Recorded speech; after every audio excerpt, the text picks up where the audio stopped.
ছোটবেলায় মা যখন কোথাও নিয়ে যেতে চাইতো, এই মনা আজ আর পড়তে বসতে হবে না, চল আমরা মামা বাড়ি যাবো। তাই? আয় তাড়াতাড়ি, তোকে রেডি করিয়ে দেই, মাসিও আসবে সাথে দাদাও আসবে, খুব মজা হবে। আয় তাড়াতাড়ি আয়। কি মজা, আজ তো মামা বাড়ি যাবো। আর এখন কোথাও যেতে বললে আমি যা করি। এই মনা শোন, আজকে বিকালে ফাঁকা থাকিস কিন্তু, জেঠুর বাড়িতে যেতে হবে। কেন? আরে তোর জেঠু হচ্ছে নতুন বাস কিনেছে, বুঝতে পারলি? তাই আজকে আমাদের সবার নিমন্ত্রণ। আর তোর জেঠু বারবার করে বলে দিয়েছে যে মনা কিন্তু অবশ্যই নিয়ে আসবে। মনা এখন কোথাও যেতে চায় না। ধুর মা, তুমি একাই যাও, আমার ভালো লাগে না। এই গরমের মধ্যে আবার কেউ কোথাও যায় নাকি?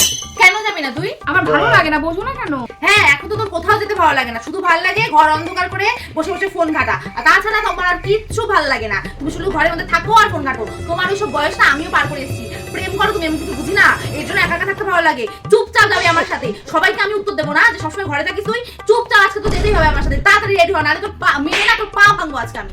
ঠিক আছে রেডি হচ্ছি আমি, তুমি যাও যাও যাও, আমি রেডি হচ্ছি। Please subscribe our channel and